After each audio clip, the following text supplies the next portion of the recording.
ایک عورت امیر جان کی شادی 17 سال کی عمر میں ہو گئی۔ اسے اولاد کا بہت شوق تھا۔ ایک دن ایک سپیرا اس کے گھر آیا تو اس نے اپنے اس شوق کے تحت اس سے دوا مانگی۔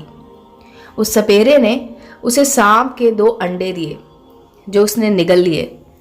4 ماہ کے بعد اس نے اپنے پیٹ میں درد محسوس کیا تو مارے خوشی کے پھولی نہ سمائی۔ اس کے خیال میں یہ درد حمل قرار پانے کو تھی۔ انہی دنوں وہ سپیرا پھر آیا تو امیر جان نے اپنے خامد کو، جو کسی دفتر میں چپڑاسی تھا، مجبور کر کے سپیرے کو 400 روپے دلوا دیے۔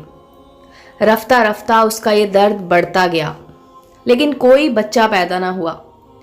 جب تکلیف بہت بڑھ گئی، اسے سول ہسپتال لایا گیا، جہاں کی ایک رپورٹ میں یہ ظاہر کیا گیا کہ اس کے رحم میں زندہ سانپوں کا ایک جوڑا ہے جو امیر جان کی جان کے لیے خطرہ ہے۔ ماڈرن مسلمان کو ترقی کا شوق تھا۔ یورپ کے سپیرے نے اسے فیشن کے انڈے دیے جو اس نے نگل لیے۔ کچھ دنوں کے بعد ان انڈوں سے الحاد کے زہریلے سانپ پیدا ہو گئے۔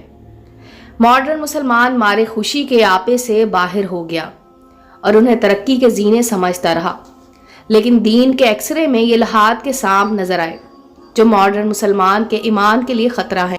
اس طرح جو لوگ آج سمگلنگ، رشوت اور سود کے انڈے نگل رہے ہیں، کل قیامت کے روز ان کے پیٹوں میں خدا ہی جانے کس قدر سانپ پیدا ہو جائیں گے۔ بس مسلمانوں کو شوق ترقی میں یورپ کے سپیروں سے بچے رہنا چاہیے، ورنہ ایمان خطرے میں پڑ جائے گا۔ امید ہے دوستو سٹوری اچھی لگی ہوگی۔ چینل کو لائک اور سبسکرائب کریں اور بیل آئیکن کا بٹن دبانا مت بھولیں تاکہ ہر نئے آنے والی سٹوری کا نوٹیفیکیشن آپ کو مل سکے۔ ملتے ہیں اگلی سٹوری کے ساتھ۔